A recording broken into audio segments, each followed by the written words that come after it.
Good morning, everybody, or good afternoon, based on where you're listening us from. So, first of all, let me just thank the Servier for the kind invitation to sponsor the presentation today, and also for the Ramadan Alliance for their great setup and excellent program meeting this year. So I'm going to talk today about the new sub-analysis from the RAMADAN study, which is a gliclazide modified release in combination with SGLT2 inhibitors, looking at the effectiveness and safety during Ramadan. So if you remember, this is a publication that was about 2 years ago, the RAMADAN study, which was an international real-world study assessing the safety and effectiveness of gliclazide modified release 60 milligram pills during the fasting during Ramadan. It was a global study. Population were from the Middle East, Southeast Asia, and Indian subcontinent.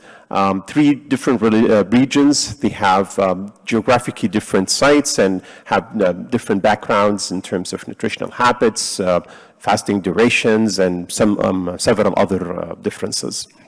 And the main study design, the key inclusion were that type 2 diabetic patients above the age of 18 with a controlled or suboptimal controlled diabetics were included, who were taking or using breakable gliclazide modified release 60 milligram pills for at least 3 months before the start of the study to avoid any changes in the glycemic control, who were also experienced in checking their glucose at home and also willing to fast during Ramadan and not require any insulin as expected.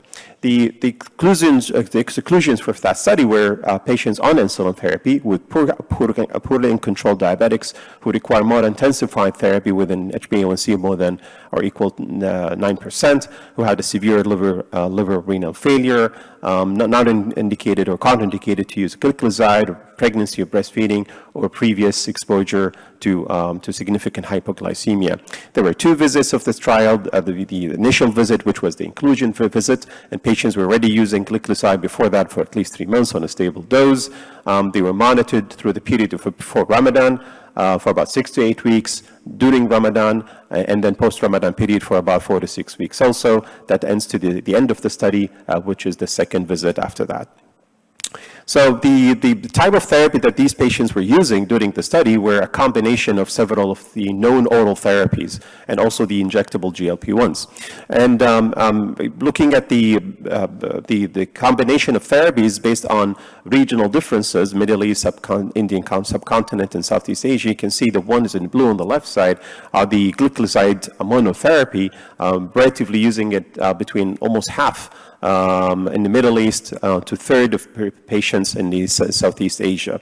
In gray are patients using gliclazide with metformin as the most common second agent to join gliclazide as a therapy, and you can see the range in Southeast Asia is larger group of about 43%, almost similar in the Middle East and sub-Indian continent, about 20%.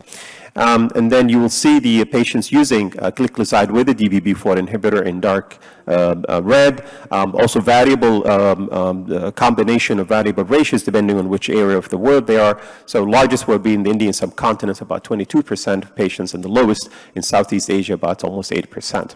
And then the gliclazide combined with the SGLT2 inhibitors, they can come in 2 different categories, either with or without metformin in pink, or with any other forms of other therapies in light purple. And you can see them, the range between, or the ratio of these individuals using these combination. Middle East were about almost 5%, in the Indian subcontinent it's almost about 12-13%, in Southeast Asia it's almost about 9%. And the rest are other combination using other therapies like acarbose, GLP-1 receptor agonist injections, and other therapies, and also TZDs. So you can see the number of anti-diabetic patients globally, one single therapy is about, in the whole study group, was about 41%, with 2 pills about 30%, and 3 or more about also a third of these individuals. So in the main baseline characteristics of the trial, globally the mean age was about 54, about 45% were females, the duration of diabetes about 4.5 years, the BMI of about 28, mean A1C about 7.5. There is slightly higher A1C noted in the Middle East compared to the other regions, as also you can see with the fasting plasma glucose and the BMI slightly higher with the Middle East population compared to the other regions. The continuation of the baseline characteristics, looking here at established cardiovascular disease, the rate was about 6.3% globally. Slight differences here with larger ratio, about almost 10% in the Middle East. The lowest were in the Indian subcontinent. There was also larger patients in the Southeast Asia having dyslipidemia and hypertension compared to the other regions. With diabetic neuropathy was noted also higher in the Middle East, slightly different, about almost 12% compared to the other regions.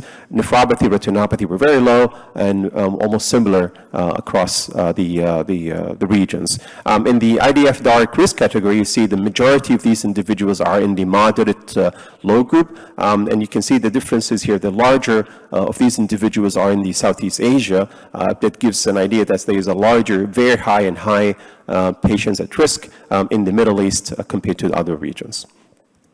So looking at the overall study, the additional study that was published about 2 years ago on the safety and effectiveness, the rates of hypoglycemia with the use of gliclazide modified was actually pretty low. Globally, it was about 2.2%. The highest was in Southeast Asia, about 3.1%. So there isn't much differences between these three areas. And with the symptomatic hypoglycemia here, symptoms of hypoglycemia, with or without a confirmed glucose measuring. And the second group was the confirmed hypoglycemia, whether they had symptoms or not, also very low, about 1.6% globally, and no recorded events of severe hypoglycemia with the use of gliclazide modified release pills. The effects on HbA1c was a slight reduction globally of about 0.3%, but was statistically significant value, and the slight differences between the regions in the three regions in the amount of A1c reduction were noted. Effects on weight is actually, there was a slight decrease in body weight, about half a kilo globally, that was also statistically significant, was similar also between the areas, very slight differences between the regions, but overall very similar minimal reduction in body weight. What about this subanalysis? So there was a special interest in looking at the effect and safety of patients using combination of gliclazide modified release plus SGLT2 inhibitor. So there was some issues related with the SGLT2 inhibitors, or some of the trials that raised the issue of possible dehydration in these individuals. So noting or evaluating patients on both therapies, sulfonylurea that has potential for causing hypoglycemia and SGLT2 that has other potential causing dehydration. It would be interesting to see what they would be effective in terms of safety. So out of the 1,200 patients in the RAMADAN study, there was about 102 patients using a combination of gliclazide modified release and SGLT2 inhibitor plus other oral therapies. And this is the breakdown of patients using the SGLT2 inhibitor in combination with the gliclazide versus the other groups using other combination without the SGLT2 inhibitors.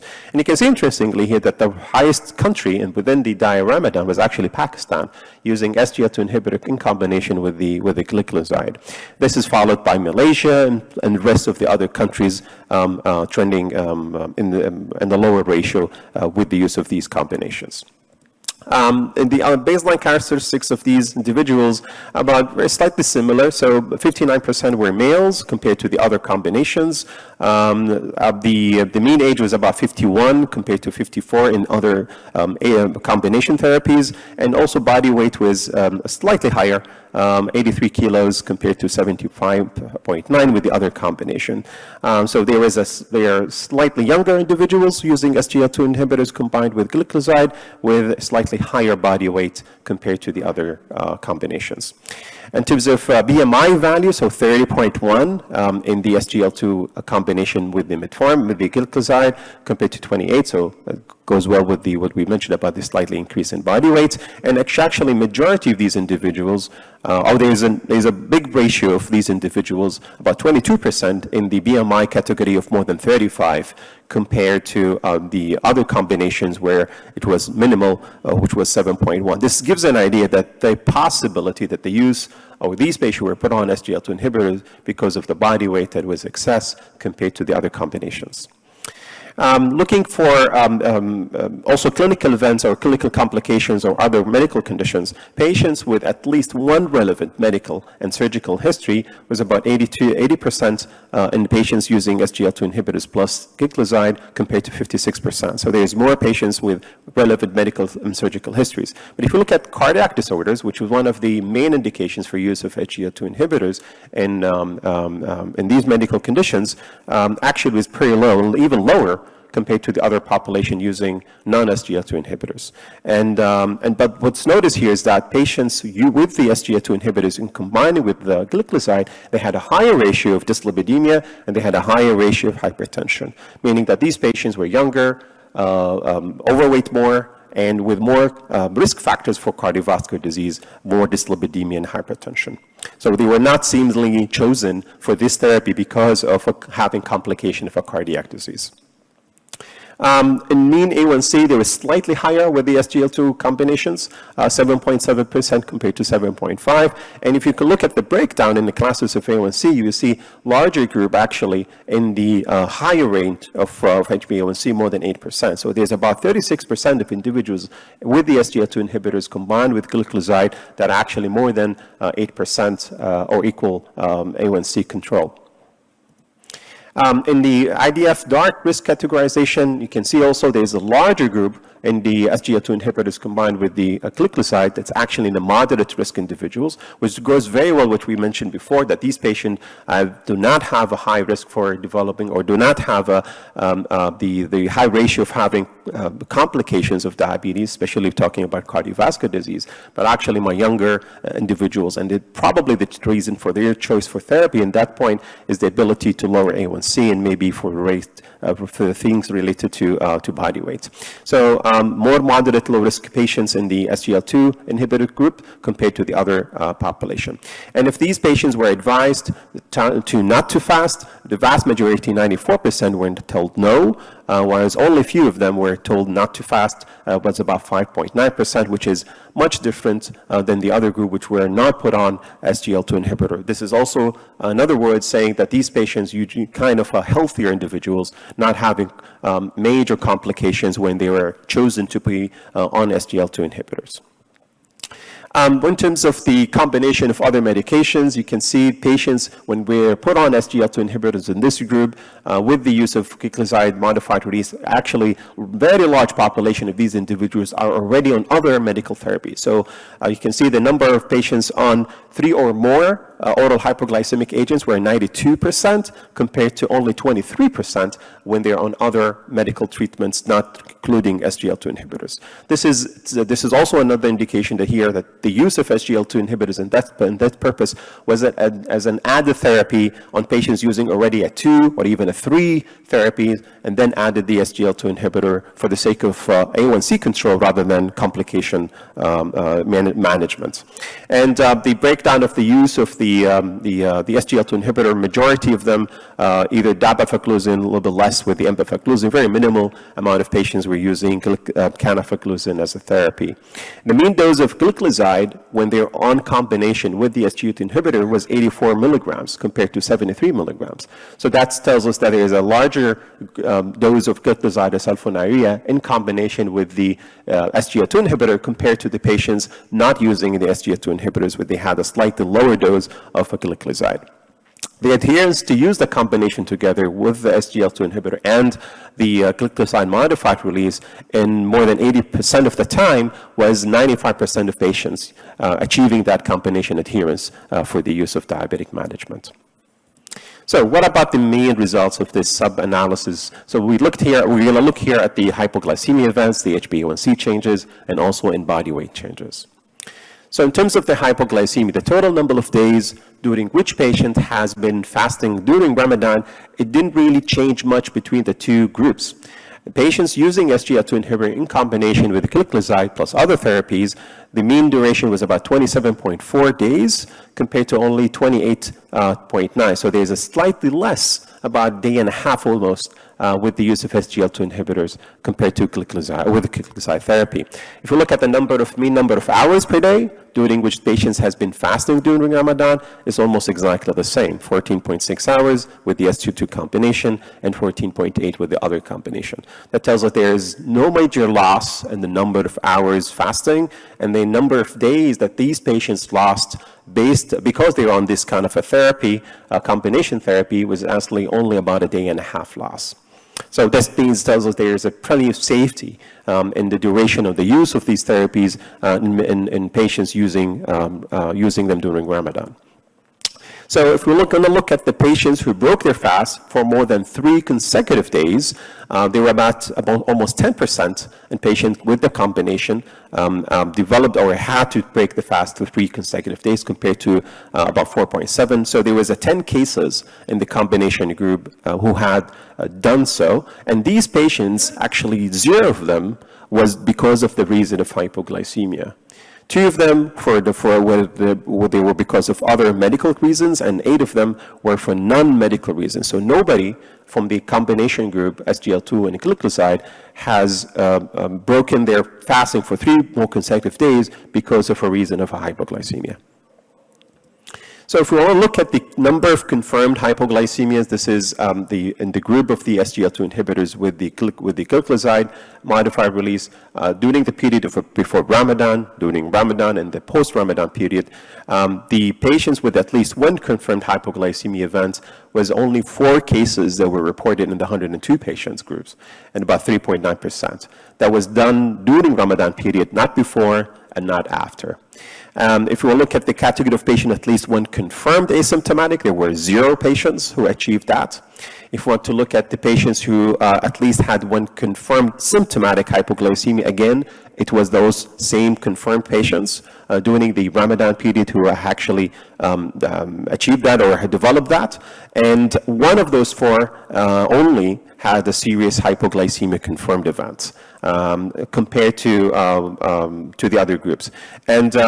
And at least none of these individuals had a severe form of hypoglycemia. So 4 cases only, 1 of them was a serious hypoglycemia, but no severe hypoglycemia were noted during the study. So looking at the second part of the results is the events of or the lowering events or lowering value of the HbA1c change. You can see the amount of A1C change in the SGLT2 combination with the gliclazide is 0.6%, while the other therapies not using SGLT2 inhibitor was at 0.3%. Both of them statistically significant based on their group, based on their baseline levels, but between the differences between the 2 groups is not really significant. So there was an actual amount of decrease in the A1C that was significant of 0.6% in the combination. If you look at more carefully in terms of classes or the levels of the A1C, this is before Ramadan and post-Ramadan. What I want you to look at here at the patients in the population that are larger than 8% A1C. If you see then this is the period before Ramadan in the SGLT2 inhibitors combined with the gliclazide, you can see that is actually almost about 36% of individuals on the combination who had an HbA1c of more than 8% before Ramadan. If you look at the same group after Ramadan, you can see that they are only about 5%.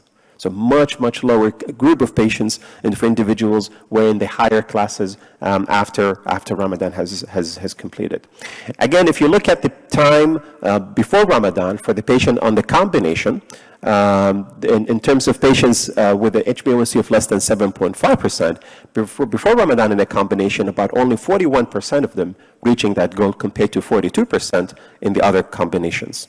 While in the post-Ramadan, the patient reaching an A1C of less than 7.5% is actually 60%, which rose from 41 to 60.8%. But it's actually also increased in the other combination from a 42.8 to 50%. But you can see the larger patients entered into a more normalized or more appropriate HbA1c post-Ramadan when they are in both combinations. If we want to look also at the change in weight, similarly to what the overall Ramadan have shown, there is a significant loss of body weight, minimal value in kilogram, about 0.5 kilo, but it was significant in the groups, whether they're using SGLT2 inhibitor in combination with a gliclazide or using different other combinations. In conclusion of this sub-analysis, it actually showed that patients with gliclazide modified release and also SGLT2 inhibitors, 7.8% had patients with equal or more than one symptomatic hypoglycemia have developed, and only about 3.9%, which was for those 4 patients we mentioned, who had one or more confirmed hypoglycemia. There was a significant reduction in HbA1c of about 0.6%, and also significant loss in body weight of about 0.6 kilograms. And this is the first to show that in real-world evidence is that combination of potentially hypoglycemic agents like sulfonylurea, gliclazide modified release, which is another agent has the potential of causing some sort of a dehydration here, an SGLT2 inhibitor combination that's actually safe to use. They have the low risk of hypoglycemia. They showed that they're able to decrease HbA1c. More patient actually in better control compared to the period before Ramadan. And even they have either lost or sustained a normal, a stable body weight at the end of Ramadan. And there were no recorded severe hypoglycemia events in this subgroup compared to other group population use. And with that, I end my presentation. And thank you so much for your attention. And be happy to answer any questions of yours.